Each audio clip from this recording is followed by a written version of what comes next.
जो हम टॉपिक शुरू करने वाले हैं वो करने वाले हैं एलसीएम एंड एचसीएफ। तो beginner to expert foundation batch 21-22 का ये टॉपिक है। अगला जो हमने लास्ट खत्म किया नंबर सिस्टम पे हमने खत्म किया था चीजों को, हम चलिए हेडिंग डाल लीजिएगा। आज हम सीखने वाले हैं कि क्या होते हैं ये एचसीएफ, क्या होते हैं ये, हमको फिर समझ में आएगा तो मजा आएगा। ठीक है, चलिए तो अब बात करना चाहता हूं एचसीएफ की। एचसीएफ को हम कहते हैं हाईएस्ट कॉमन फैक्टर, और एलसीएम की अगर मैं बात करूंगा तो एलसीएम कहलाएगा लीस्ट कॉमन मल्टीपल। चलिए ठीक है डियर। चलिए सर 5 बजे वाली क्लास कब होगी? ये क्या है भाई, मतलब ये टाइम से क्लास को चूज करते हैं? हाँ अभी चुपचाप पढ़ाई करिए, ठीक है। आइए, तो हाईएस्ट कॉमन फैक्टर की अगर हम बात करना चाहते हैं तो मैं दो चीजें यहाँ बार बार देख रहा हूं। अब इसको हिंदी में बोलेंगे तो हिंदी में इसको हम बोलते हैं महत्तम समापवर्तक, महत्तम समापवर्तक, ठीक है। और अगर हिंदी में एलसीएम को बोलूंगा तो इसको बोलूंगा लघुत्तम समावर्त्य, समापवर्त्य। मतलब क्या है सर इनका? हम तो ऐसे ही बोल लेंगे हाईएस्ट कॉमन फैक्टर और हाईएस्ट लीस्ट कॉमन मल्टीपल। मैंने कहा मतलब है, मतलब यहाँ पर है, ठीक है। अभी यहाँ वर्तक लिया गया है, यहाँ वर्तक लिया गया है, यहाँ वर्त्य लिया गया है, इसका मतलब है, क्योंकि मल्टीपल और फैक्टर में भी फर्क होता है। तो अगर मैं आगे बात आपसे करना चाहूं कि यार ये जो सबसे बड़ा लॉजिक है यहां से निकल कर आता है कि फैक्टर्स क्या होते हैं और मल्टीपल क्या होते हैं। अब इन दोनों में अगर आपको फर्क पता है तो आप चीजों को और आसान बना सकते हैं। फैक्टर अगर मैं बात करना चाहता हूं तो फैक्टर को हम कहते हैं गुणनखंड, और मल्टीपल को अगर कोई दिक्कत है तो मल्टीपल को कहते हैं हम गुणज, ठीक है। तो सर फर्क फर्क है, फर्क ऐसे है जैसे कि मैं एक एग्जांपल आपको देता हूं। मैंने ले लिया सबसे अच्छा एग्जांपल 12। अब 12 के मैंने फैक्टर कर दिए 1 2 3 4 6 12। एक मैंने ले लिया 32, 32 के मैंने फैक्टर किए 1 2 4 8 16 32। सही बात है ना भाई, सही बात है ना। चलिए मेरा आपसे एक प्रश्न है, ये सारी जो चीजें ली गई हैं 12 के, ये क्या है? ये फैक्टर्स हैं। आप एक चीज नोटिस कर रहे होंगे कि जो गुणनखंड होते हैं वह एक्चुअल संख्या से कम होते हैं, मतलब एक्चुअल संख्या से कम होते हैं दिखने में, है ना, न्यूमेरिकल वैल्यू उनकी कम होती है। यानी कि सारे आपके देखो 12 है ना, तो 12 से छोटे हैं। सर इक्वल भी तो हो सकते हैं, हाँ इक्वल भी हो सकते हैं भाई। फैक्टर हम कह सकते हैं कि इक्वल भी हो सकते हैं, लेकिन अगर हम नहीं लेते हैं, जैसे 12 को नहीं लिया, तो बाकी बचे हुए फैक्टर क्या कहलाते हैं? Proper factor. क्या बोलते हैं उनको? अगर मैं 12 को नहीं लेता हूं तो बाकी बचे हुए क्या कहलाएंगे? ये प्रॉपर फैक्टर कहलाएंगे। ये हमने वहां भी सीखा था परफेक्ट नंबर में, है ना, नंबर सिस्टम जब पढ़ रहे थे अपन। तो ये इनको हम उचित गुणनखंड कहेंगे। इनको हम क्या कहेंगे डियर? इनको हम कहेंगे उचित गुणनखंड। जैसे कि इसमें ये सारे के सारे क्या है? प्रॉपर फैक्टर है। हाँ वैसे कंसीडर फैक्टर में होते हैं, लेकिन फिर भी अगर आपसे कोई एक अंदर की टर्म पूछ ले कि भाई प्रॉपर फैक्टर क्या है, तो जो संख्या है उसे छोड़ दो बस, बाकी जितने भी उसके फैक्टर हैं वो सारे के सारे प्रॉपर फैक्टर कहलाएंगे। क्लियर हो गई बात यहां पर आपको? अभी थोड़ा सा समझ में आएगा, ठीक है सर। अब मैं आगे चल रहा हूं थोड़ा सा और आपको बहुत अच्छे से चीजें बताना चाहता हूं कि यार मल्टीपल क्या है। फिर एग्जाम्पल 12 ले लिया, तो मल्टीपल कहां से शुरू होता है? तो जहां पर फैक्टर खत्म होता है मल्टीपल वहीं से शुरू होता है। जहां पर आप खड़े हो जाते हैं लाइन वहीं से शुरू हो जाती है। तो मल्टीपल होगा यानी कि 12 का पहला मल्टीपल, 12 का दूसरा मल्टीपल, 12 के तीसरा मल्टीपल, 12 का चौथा मल्टीपल, ऐसे ऐसे ऐसे ऐसे ऐसे, ठीक है। अब यहां पर मैं 32 लिख रहा हूं, 32, 32 का 32 और 64, 96, ऐसे ऐसे। तो यहां पर आपका कहीं ना कहीं 96 भी आएगा, 12 का मल्टीपल आएगा सर, आता रहता है, कोई दिक्कत नहीं। तो अब यहां से एक चीज आपको पता लग गई होगी कि जो गुणज होते हैं वह संख्या के मल्टीपल पर डिपेंड करते हैं और बड़े होते हैं।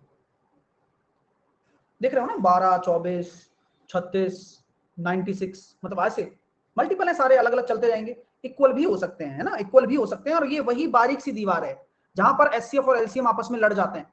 बोले यार एचसीएफ भी हो सकता है 12 तो, और आप बोलोगे मल्टीपल भी हो सकता है, इसलिए थोड़ा सा कंफ्लिक्शन चलता है, क्योंकि 12 और 32 तो वहां भी आ रहे हैं और 12, 32 वहां भी आ रहे हैं। चलिए सर, अब मैं पहले जो समझाना चाह रहा हूँ वो चीज क्लियर हो गई क्या आपको? हो गई सर, कि फैक्टर और मल्टीपल में फर्क पता लग गया क्या आपको? बोले सर थोड़ा बहुत लग गया है, ऐसी कोई दिक्कत नहीं है। तो अब यहां मैं कह सकता हूं कि अगर मैं इन टर्म्स ऑफ नंबर बात करूं तो फैक्टर क्या होते हैं? फैक्टर आपके लिमिटेड होते हैं, यानी कि सीमित है। फैक्टर्स की जो संख्या है वो सीमित है, सीमित, लिमिटेड। कोई संख्या 12 है तो उसके इतने ही फैक्टर हैं, अब इसकी ज्यादा फैक्टर बना सकते हो क्या? बोले नहीं। लेकिन जो गुणज होते हैं यानी कि मल्टीपल होते हैं वो इनफाइनाइट होते हैं। अच्छा, अब आपको है ना पिक्चर समझ में आने लगेगी, बता रहा हूं मैं आपको। इनफाइनाइट आपके अनंत होते हैं, अनलिमिटेड होते हैं।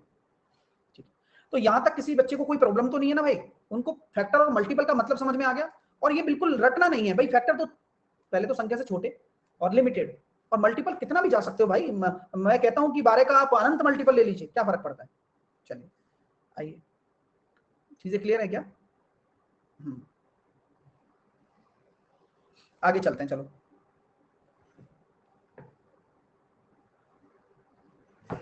सब्र करिएगा। मैं आपसे ये कहता हूं, हाँ, मैं आपसे ये कहता हूं कि 12 के फैक्टर लिखे हैं अपन, 1, 2, 3, 4, 6, 12। और इसके बाद अलावा मैंने यहाँ क्या किया है, 32। 32 के हम देखते हैं, तो 32 को मैंने ले लिया। 1 तो सबके साथ चलता है, 2, 4, 8, 16, 32। ठीक है, ठीक है, चलो। हाँ, अब बात ऐसी है कि मैं पूछना चाहता हूं कि कॉमन फैक्टर कौन कौन से हैं इसमें। अभी मैं बात कर रहा हूं कॉमन फैक्टर की, तो आप बस मुझे बताइए कि कॉमन फैक्टर क्या है। तो आप जब देखोगे तो बोलोगे सर 2 भी है, 1 भी है, ठीक है, 4 भी है, और 1, 2, 4 यही है, ये कॉमन फैक्टर आ गए। ठीक है, चलिए। हाँ, एक बच्चा क्या कह रहा है, सर फाइल 24 कभी करा देना। हाँ, फाइल 24 लास्ट में जो डाली थी वही है ना, वो अभी हम बात करेंगे, ठीक है, लास्ट में डिस्कशन करेंगे। हाँ, अभी देख लीजिए, ध्यान दीजिए। कॉमन फैक्टर हो गया। अब मैं पूछना चाहता हूं कि कॉमन मल्टीपल बता दो।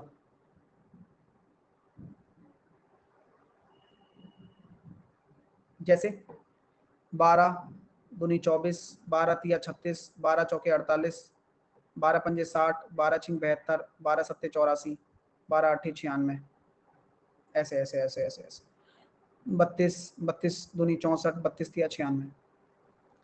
आगे आगे भी आएंगे, है ना? तो बोले 96 आ रहा है कॉमन मल्टीपल पहला। अब ऐसे आगे भी आ सकते हैं, कोई और आगे दिमाग में आया आपके जो कि 12 से भी और 32 से भी हो? बोले 192, वेरी गुड। अब इसका अगला तीसरा गुणज, हाँ आगे चल देगा। तो इसका तीसरा गुणज 96 का तीसरा गुणज, तो 100 का अगर 3 करेंगे 300, 300 में से आप 12 घटा दो तो ये हो जाएगा 288। ये कितने हो सकते हैं? अनफाइनाइट हो सकते हैं। तो जब दो लोग बैठे थे गणित बनाने वाले कि यार बोले यार एक एचसीएफ एलसीएम एक चैप्टर बनाते हैं यार, चलो। बोले चल बनाते तो सही है, लेकिन उसमें वही कॉमन फैक्टर और कॉमन मल्टीपल का दिक्कत होता है। तो बोले यार क्या करें फिर? बोले कॉमन फैक्टर तो निकाल दिए, देखो लिमिटेड थे, ठीक है, लेकिन भाई आंसर तो एक देना पड़ेगा ना, आंसर तो एक ही देना पड़ेगा ना तुम्हें। और कॉमन मल्टीपल, बोले आंसर तो फिर एक ही देना पड़ेगा, 3 आंसर 4 आंसर थोड़ी दोगे आप। फिर क्या करें? बोले एक चीज करो, क्या? नाम पूरा लिखो, हाईएस्ट कॉमन फैक्टर, ठीक है, highest common factor, least common multiple. तो इसी वजह से ही, है ना, इसी वजह से ही आपको ये दिया गया कि आप जब एचसीएफ निकालें तो एचसीएफ का मतलब क्या हो? वह बड़ी से बड़ी संख्या जो इन दोनों में कॉमन है। छोटी से छोटी का कोई लॉजिक नहीं बनता। क्यों? क्योंकि अगर छोटी से छोटी की बात करोगे तो 1 आ जाएगा, 2 भी आ सकता है, लेकिन यहां आपको बड़ी से बड़ी निकालनी होती है जो कॉमन फैक्टर आपको बताती है कि भाई देखो 4 ऐसा आपका कॉमन फैक्टर आ गया। ठीक है, चलिए। और लीस्ट कॉमन मल्टीपल आएगा यहाँ, क्योंकि यहाँ मल्टीपल की बात हम कर रहे हैं। तो मल्टीपल की अगर हम बात कर रहे हैं तो ऐसा मल्टीपल जो सबसे छोटा हो, क्योंकि आप अगर सबसे बड़े को पकड़ने जाओगे तो आप कहां पहुंच जाओगे, इनफाइनाइट में, आपको पकड़ में ही नहीं आएगा कभी भी सबसे बड़ा। इसलिए लीस्ट निकाला जाता है, लघुत्तम निकाला जाता है, और 96 आपका राइट आंसर आ गया। तो आज आपको ये पता लग जाना चाहिए कि क्यों इनका नाम ऐसे हाईएस्ट कॉमन फैक्टर रखा गया, लीस्ट कॉमन मल्टीपल रखा गया, क्यों रखा गया, ये आपके सामने जवाब है सीधा सीधा। ठीक है माय डियर स्टूडेंट्स, उम्मीद करता हूं क्लियर हो गया होगा आपको। चलिए अब हम चलते हैं आगे, चलें आगे। सर 4 कैसे आया शिवम?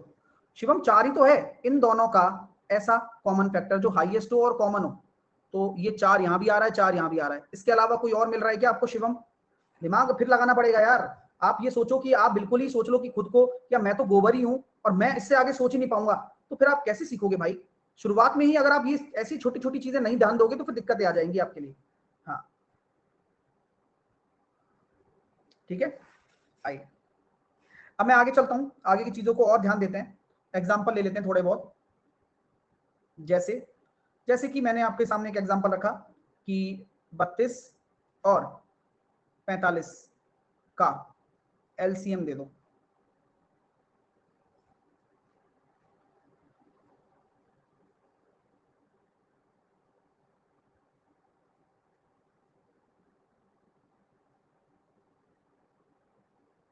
बताओ भाई, 32 और 45 का एलसीएम दे दो। तो सबसे जरूरी चीज क्या है, आपको क्या करना होता है, 32 ले दिया और 45 ले दिया। अब यहाँ आपको कुछ नहीं दिख रहा है इन दोनों में कॉमन, तो कुछ भी मत करो, यहाँ 32 का भाग दे दो, यहाँ 45 का भाग दे दो। जब कुछ कॉमन ना नजर आए तो यही आपस में मल्टीपल बन जाते हैं, यानी कि 32 इंटू 90/2 1440। तो इन दोनों का एलसीएम कितना निकल कर आ जाता है, 1440। इसका मतलब सर किसी भी संख्या का अगर एलसीएम निकालना है तो एलसीएम क्या कहता है कि सब कुछ होना चाहिए। एलसीएम क्या बोलता है, मेरे को सब कुछ चाहिए, यानी कि अगर कोई 2 संख्याएं हो या 3 हो या 5 क्यों ना हो, आपको ऐसा एक संख्या बनानी है कि कैसी, छोटी से छोटी। तो एलसीएम कहता है कि छोटी से छोटी वह संख्या जो दी गई सभी संख्याओं से डिविजिबल हो, एलसीएम कहलाती है। चलिए एलसीएम कहलाती है छोटी से छोटी, यानी कि वह लीस्ट नंबर, वह सबसे छोटी संख्या जो दी गई सभी संख्याओं से डिविजिबल हो, एलसीएम कहलाएगी। अब हो गई तो हो गई, क्लियर है ना? चलिए अब आगे देखते हैं, एग्जांपल ले लेते हैं, थोड़ा मजा आएगा आपको। एग्जांपल, अभी पहले आज हम बेसिक कंसेप्ट एलसीएम का सीखेंगे, सारा फ्रैक्शन वाले हो गए, पावर वाले हो गए, सब कुछ सीखेंगे। ठीक है, आइए एलसीएम की बातें कर रहे हैं हम, तो एग्जांपल मैंने आपके सामने रखा 12, 18 और 54 का एलसीएम आप मुझे निकाल के बताएं। चलो लिख लो।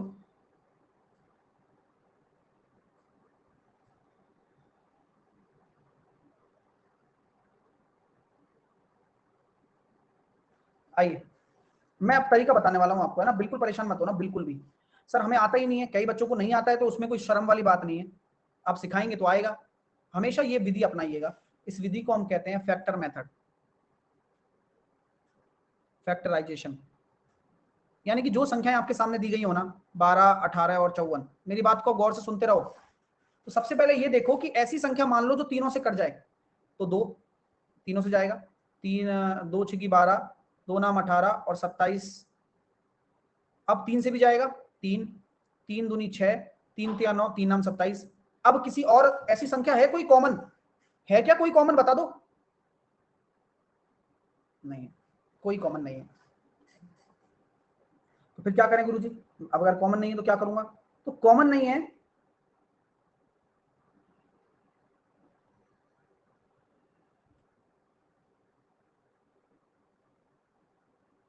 चलिए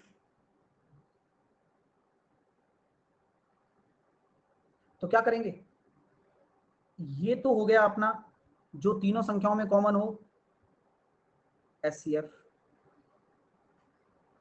और इसके आगे भी 3 का भाग दे दो तो 2 1 3,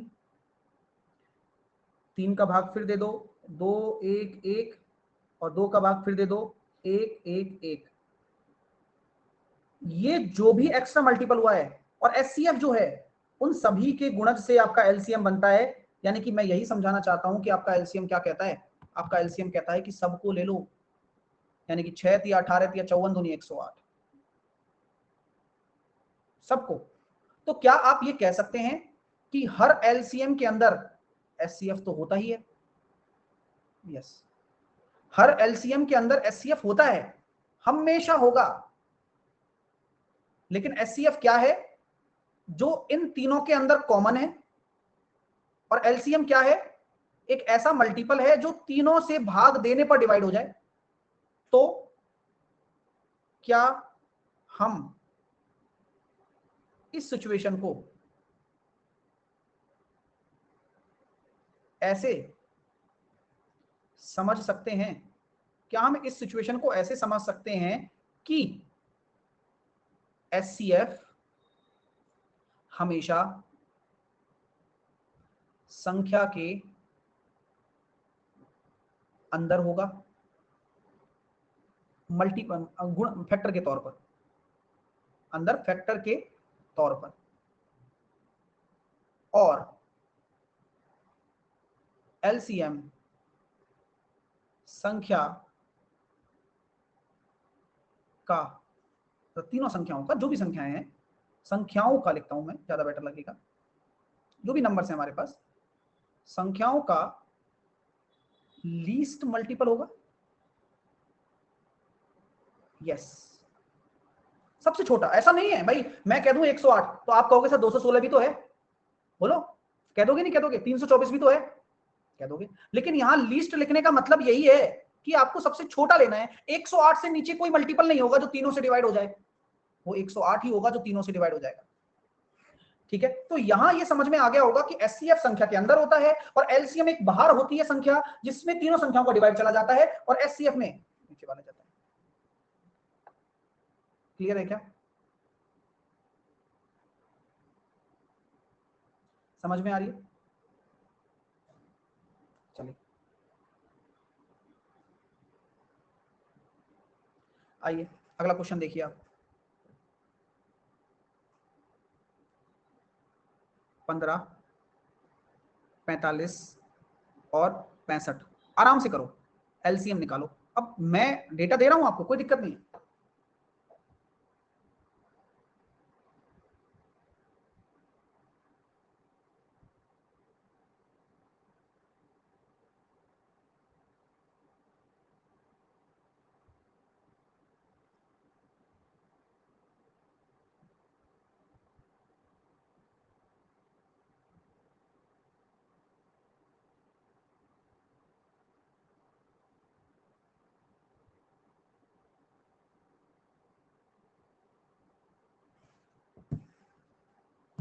चलिए तो क्या करेंगे सर,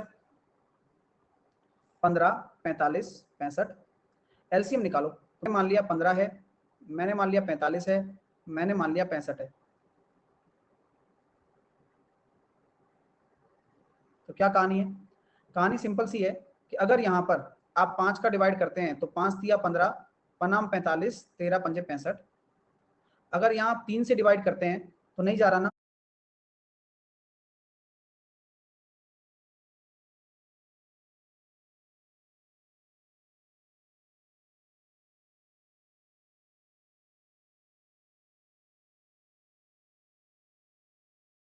तो 5 तो आपका एक HCF हो गया जो कि तीनों के अंदर आत्मा है और वो है, एग्जिस्ट कर रही है।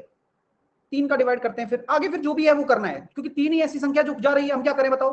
तो 3 3 9 और 13, फिर 3 का करना पड़ेगा जिससे कि सबको एक बना सको आप। अब 13 को एक बनाने के लिए 13 का करना पड़ेगा। ऐसे तो बहुत टाइम लगेगा।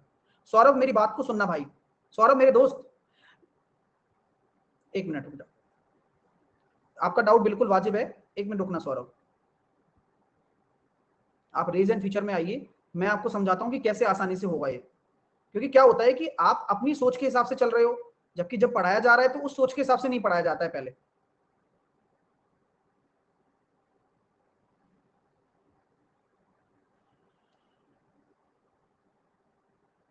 सौरभ कहाँ है भाई?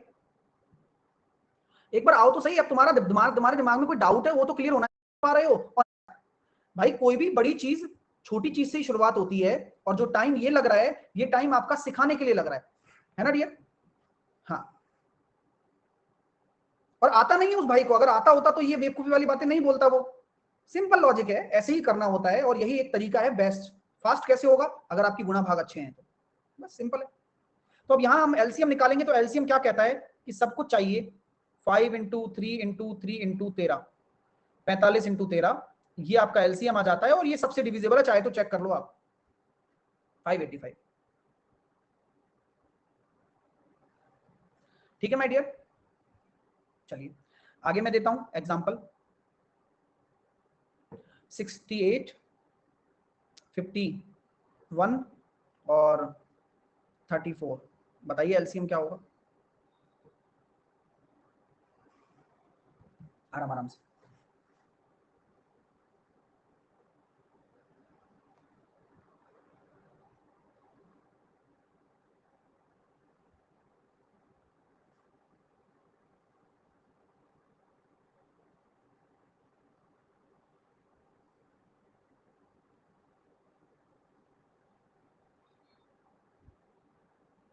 चलिए कैसे करेंगे देखिए। तो हम ये कहते हैं सर 68 आ गया, 51 आ गया, 34 आ गया। अगर हम डिवाइड करते हैं किसको? 17 से, मेरे को वही दिख रहा है। 17 चौके 68, 17 तिया 51, 17 दूनी 34। इसके अलावा कोई ऐसा ऐसा कोई भी फैक्टर नहीं मिलेगा जो तीनों में आ जाए। तीनों में आने वाला हमेशा एचसीएफ कहलाता है, कोई दिक्कत नहीं है। अब उसके अलावा बाकी अलग अलग है, तो पहले मैंने 2 का डिवाइड कर दिया, 2 3 1 2 1 3 1 3, तो 3 दूनी 6 दूनी 12, 12 × 17 204। तो आपका जो ये 204 है, ये एक ऐसी संख्या हो गई जो कि 68 से भी है, 51 से भी है और 34 से भी है, इसलिए वो एलसीएम है। एलसीएम क्या है? वह सबसे छोटी संख्या जो कि दी गई तीनों संख्याओं से, या 4 भी या 5 भी, कितनी भी हो सकती हैं, उनसे डिविजिबल होगा। यानी कि एलसीएम नंबर से डिविजिबल होता है और एचसीएफ से नंबर डिविजिबल होता है। ठीक है डियर, आई बात समझ में आप लोगों को? चलिए अब आगे चलते हैं। ये सबसे बेस्ट मेथड है। और क्या मेथड हो सकते हैं सर? एग्जांपल, जैसे कि अक्सर क्वेश्चन ऐसा आ जाता है कि 144 दे दिया, 64 दे दिया, एलसीएम निकाल के बताओ। तो कुछ लोग क्या करते हैं, इसके पहले फैक्टर करेंगे। फैक्टर कैसे करेंगे इसके? बोलो। प्राइम फैक्टराइजेशन, 2 की पावर 4, 3 का स्क्वायर, ठीक है, और ये हो जाएगा सर 2 की पावर 6। अब एलसीएम निकालने, तो एलसीएम क्या कहता है? भाई देख, ऐसी संख्या ले जो इससे भी हो जाए इससे भी हो जाए, तो 2 की आपको मैक्सिमम पावर लेनी है, क्योंकि दोनों से जाना चाहिए ना। अगर आप 2 की पावर 4 ले लोगे तो क्या 2 की पावर 6 का भाग दे पाओगे? कभी नहीं दे पाओगे। तो आप 2 की पावर 6 ले लोगे तो क्या 2 की पावर 4 का दे लोगे? हाँ दे लेंगे। अच्छा, अब मैं कहता हूं कि बस हो गया। आप कहोगे नहीं, 3 का स्क्वायर भी तो लो, क्योंकि अगर आप 3 का स्क्वायर नहीं लेके चलोगे तो 144 का कैसे डिवाइड होगा फिर? ठीक है, तो एलसीएम ये आएगा, जो कि कितना होगा? 64 × 9, तो 9 चौके 36, कैरी आया 3, 9 छिक्की 54 और 3 57, 576। क्लियर है? समझ में आ रही है बात? यस।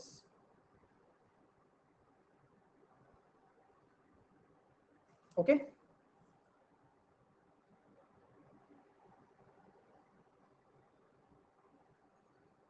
आगे चलते हैं। अब इसी एग्जांपल को मैं आगे ले लेता हूं। तो कोई भी नंबर ले लेते हैं, तो 2 की पावर 4 इंटू 3 का स्क्वायर इंटू 5 की पावर 1 इंटू 7 का स्क्वायर, 2 की पावर 6 इंटू 3 की पावर 3 इंटू 5 का स्क्वायर इंटू 7 की पावर 1। ये आपकी नंबर 1 है, ये आपकी नंबर 2 है। एलसीएम बता दो।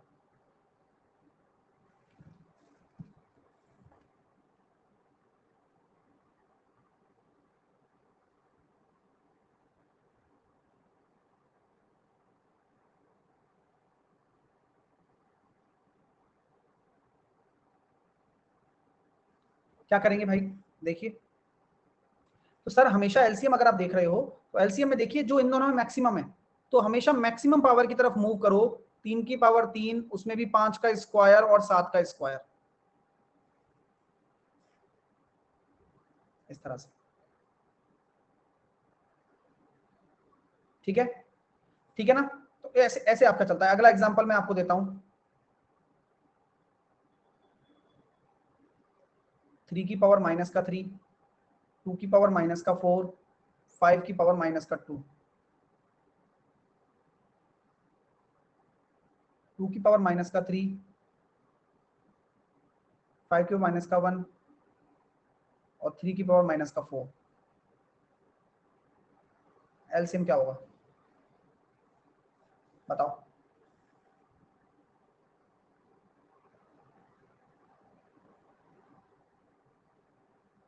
तो आपको यहां देखना है कि यार अगर आप कह रहे हो सर तो 3 की पावर-4 लेना ज्यादा सही है या 3 की पावर-3, मिनिमम या मैक्सिमम?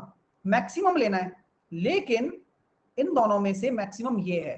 तो 3 की पावर-3, 2 का अगर चूज करते हो तो 2 की पावर-3 और 5 को चूज करते हो तो 5 की पावर-1। तो नेगेटिव में अगर आ जाता है तो मिनिमम ले लो और पॉजिटिव में आ जाता है तो मैक्सिमम ले लो। कंफ्यूज नहीं होना है, सिंपल ये देखना है कि एक पावर मैक्सिमम वाली लेनी है, तो जो माइनस में है तो वो मिनिमम हो जाए। क्लियर? नेक्स्ट एग्जांपल,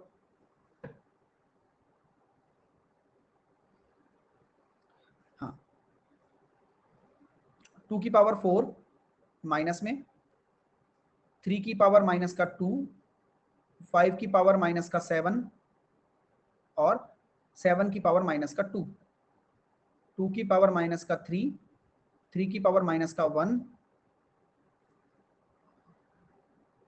5 की पावर-5 और 7 की पावर-0। तो आप बताइए एलसीएम क्या होगा दोनों का? अब मजा आएगा।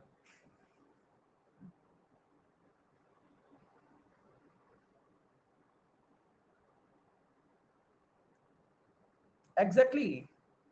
आप बिल्कुल सही जवाब दे रहे हैं। जहां 2 की पावर-3 होगा, 3 की पावर-1 होगा, 5 की पावर-5 होगा, 7 की पावर-0 होगा। अब आप ये सोच रहे होंगे कि सर अगर 7 0 हो जाएगा तो आपकी तो कहानी गलत हो गई। कौन सी कहानी? कि इन दोनों संख्याओं का नंबर 1 और नंबर 2 का डिवाइड करने पर डिविजिबल होना चाहिए, होना चाहिए। तो होगा ना भाई, किसने मना किया है? बिल्कुल होगा, आप करके देख लीजिए। क्यों? क्योंकि वो जो -2 है ना, ये मल्टीपल में चली जाएगी, तो वो तो फिर डिवाइड ही बन गया एक तरीके से। ठीक है, चलिए ऊपर आ जाएगा, उसमें डिवीजन का कोई रोल ही नहीं रहा फिर। क्लियर? चलिए सर एक एग्जांपल ले लेते हैं और बहुत क्लोज एग्जांपल लेते हैं। जैसे कि मैंने एक संख्या दे दी आपको 2 की पावर-2 और 3 की पावर-3। ठीक है, और एक संख्या मैंने आपको दे दी 2 की पावर-4। तो मुझे बताइए एलसीएम क्या होगा?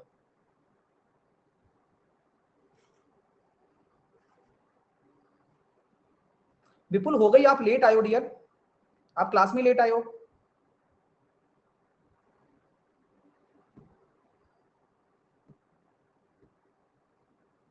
चलिए क्या करूंगा सर, 2 की पावर वाला -2 ले लो। अब ये आप कह रहे हो कि सर बस यही आपका हो गया आंसर।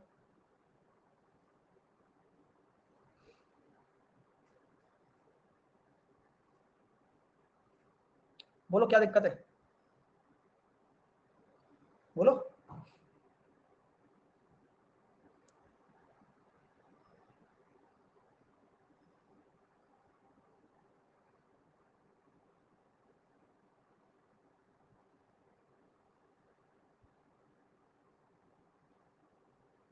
तीन की पावर 0 तो क्या होता है? 3 की पावर 0 1 ही तो होता है।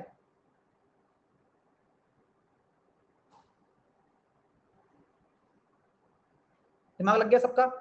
जिनका नहीं लगा वो लगा लें, जबकि ऊपर करके आए क्वेश्चन, ये हालत है इनकी। चलिए आया समझ में? नहीं आया कोई बात नहीं, हमें ना अभी, अब पूरा एक्सप्लेनेशन देखो आप।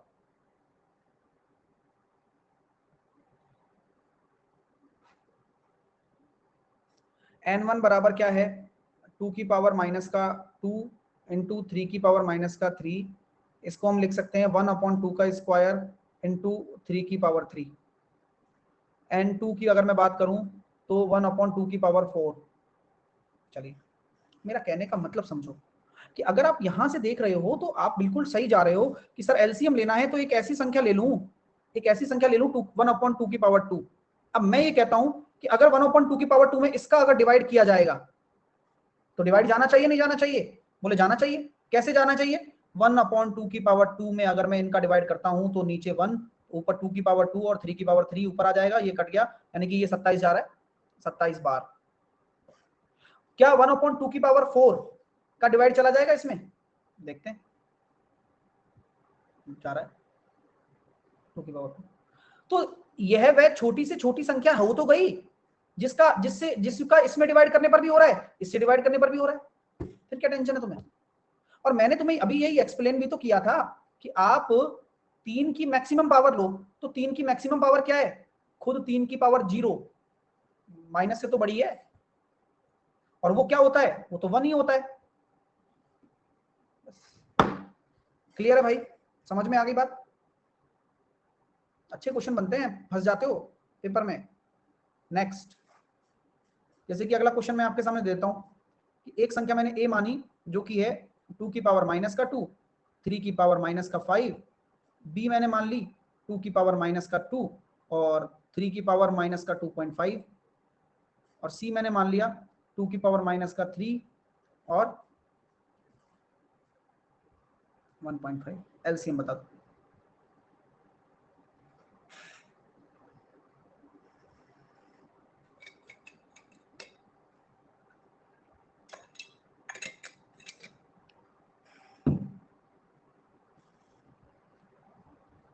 तो यहां हम कह सकते हैं 2 की पावर माइनस का 2, 3 की पावर माइनस का 1.5। अब ये ऐसी संख्या हो गई जो तीनों से डिविजिबल है, ये एलसीएम है बस। अच्छा, कुछ बच्चा कह रहा है, एक बच्चा कह रहा है चिन्मय, ऐसे तो हम एलसीएम एक भी मान। चिन्मय, तुम बिल्कुल ही मतलब यार आदमी हो, गंचक करो, बताओ एक सबसे छोटा थोड़ी ना है, एक मान तो लो लेकिन एक छोटा थोड़ी ना है भाई। 1/4 छोटा है या एक छोटा है? बोले 1/4 छोटा है, तो 1/4 लेंगे ना, लीस्ट लेना है। आप समझो यार, आप उसको थोड़ी चैलेंज कर सकते हो गणित के प्रोसीजर को।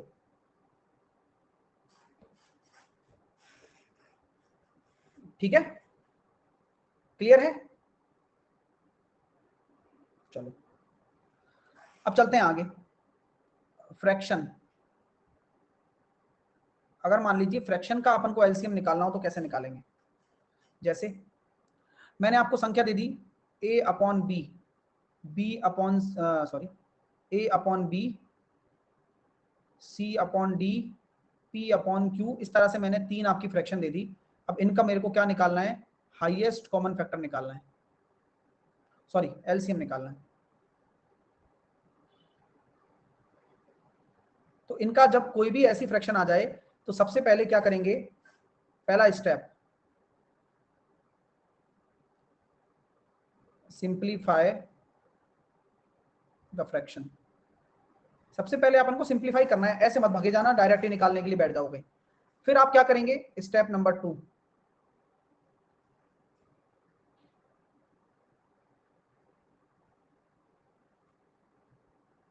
चलिए स्टेप नंबर 2,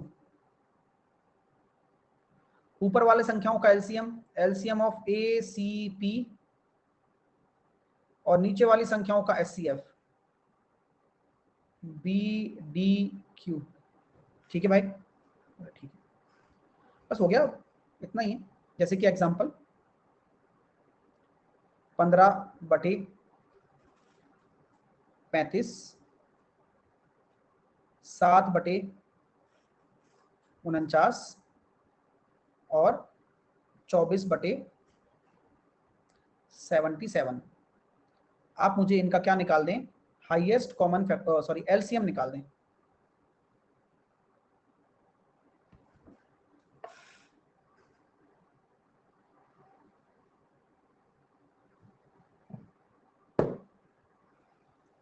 कैसे करोगे बताओ? तो जब इन तीनों में अगर हम देख रहे हैं तो ऊपर वाले का तो हमें एलसीएम निकालना है, लेकिन उससे पहले सिंपलीफाई कर लो, मैंने पहले ही बोला है। तो 5 से काटेंगे अपन कितनी बार? 3 बार। 5 से काटेंगे 7 बार, 1/7 और 24/77।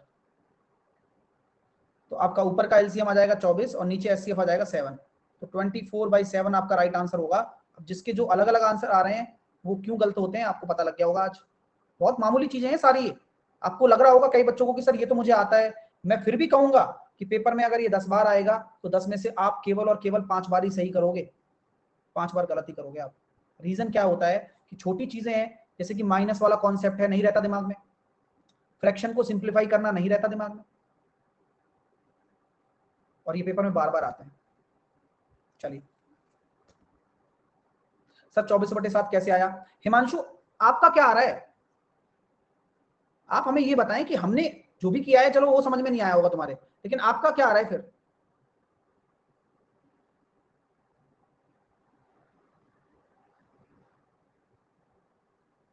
अभी बताते भी नहीं है क्या आ रहा है इनका। आप ये बता सकते हैं कि मैं किस तरह से इसको सॉल्व करूं?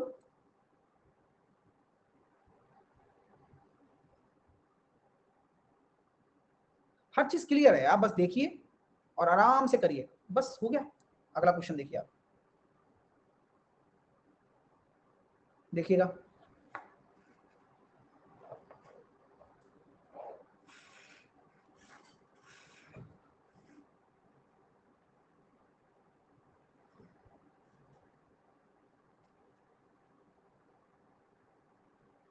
ठीक है। अरे भाई बार बार इतना बड़ा कमेंट मत करो, मेरी क्लास 2-3 दिन बाद खत्म हो जाएगी वो, फिर तो तुम खुशी खुशी पढ़ लोगे ना।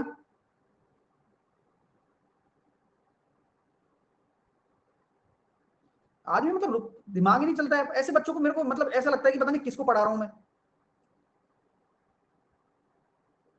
चलिए, और जबकि उसका दिमाग यहां लगना चाहिए, वहां नहीं लग रहा है, और सब जगह लगेगा उसका। अब हम आगे चलते हैं नेक्स्ट कॉन्सेप्ट की तरफ, बहुत कुछ सीखने वाले हैं एलसीएम के।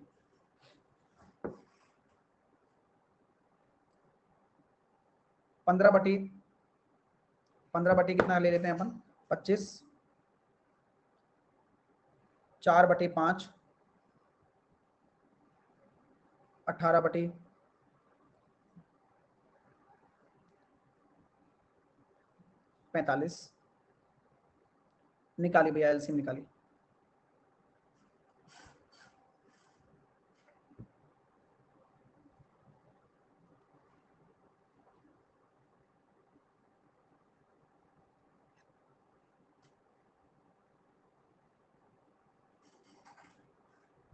तो कैसे करेंगे डियर? पहले सिंप्लीफाई करेंगे। 5 तिया 15, 5 25, ये 4/5 है, और 9 दूनी 18, 9 पड़म 45। तो एलसीएम निकालना है, तो ऊपर वाला एलसीएम ये हो जाएगा सर कितना? 12 और बटे 5। तो ये आपका आ गया एलसीएम। ठीक है, क्लियर है भाई फ्रैक्शन वाला। अगला एग्जांपल,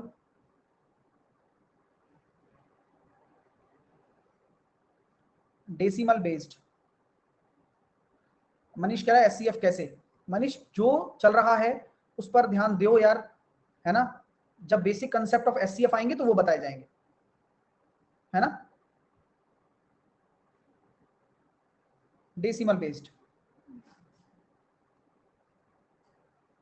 दशमलव आधारित।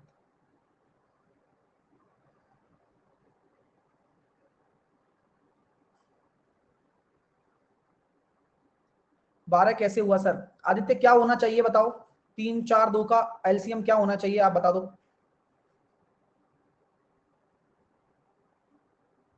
बताओ आदित्य, तुम्हारे हिसाब से बताओ, तो बताया तो करो कम से कम। चलिए आइए, अब डेसिमल आधारित कैसे करते हैं? जैसे कि एग्जांपल हमने ले लिया 0.2 और 0.3, एलसीएम बताओ क्या होगा एलसीएम?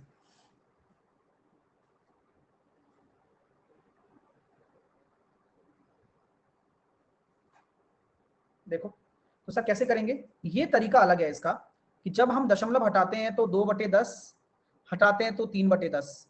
तो क्या हो जाएगा सर? ऊपर ऊपर आपके सामने निकल कर आएगा 3 और 2 5, सॉरी 3 दूनी 6 एलसीएम और बटे 10, तो ये हो जाएगा 0.6। लेकिन इसकी कंडीशन क्या होती है, वो कंडीशन आप ध्यान रखें।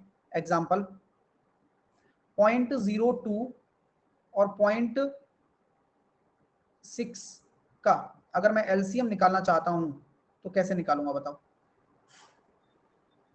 सुनो पहले, समझो ना।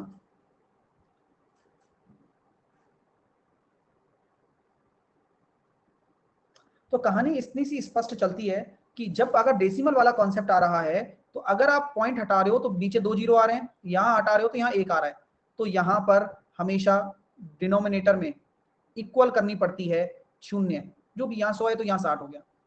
अब इनका अगर आप एलसीएम देख लेते हैं तो ऊपर वाली जो संख्याएं हैं इनका एलसीएम कितना निकल कर आएगा?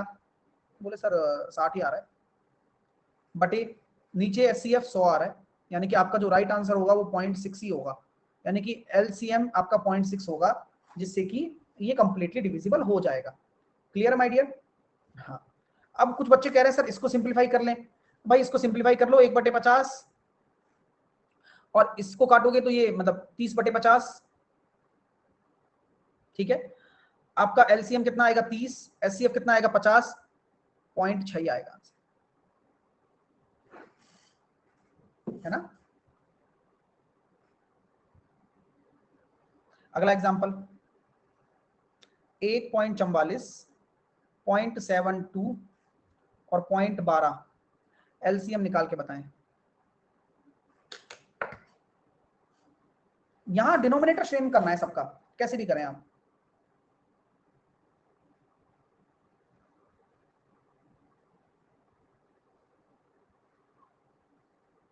बताओ। तो मैं ये कहता हूं यार 144/100, 72/100, 12/100, तो ऊपर वाले का एलसीएम कितना हो जाएगा? बोले 144, और नीचे वाले का एचसीएफ कितना हो जाएगा? बोले 100, यानी कि आंसर आएगा 1.44। अगला एग्जांपल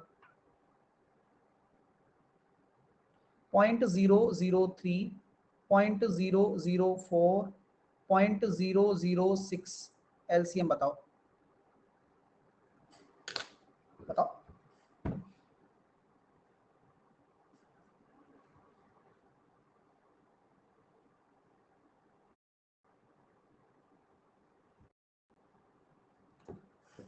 हजार आ रहा है, मैंने क्या किया 0.000 लगा दिया। अब एलसीएम लेता हूं तो ऊपर वाले का एलसीएम कितना आ जाएगा? आई थिंक 120 और नीचे 1000, सो आंसर आ जाएगा कितना? 0.12।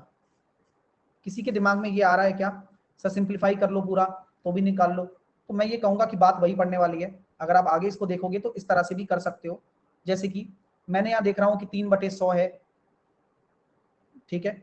मैं यहाँ देख रहा हूँ ये 2/50 है, मैं यहाँ देख रहा हूँ कि ये 3/500 है। अगर मैं ऊपर देख रहा हूँ तो यहाँ पर निकल कर कितना आ रहा है? 6 आ रहा है एलसीएम, और एचसीएफ कितना निकल कर आ जाएगा? I think 50। तो 50 को अगर आप लिखोगे तो 100/2 ही लिखोगे और 0.12, ठीक है।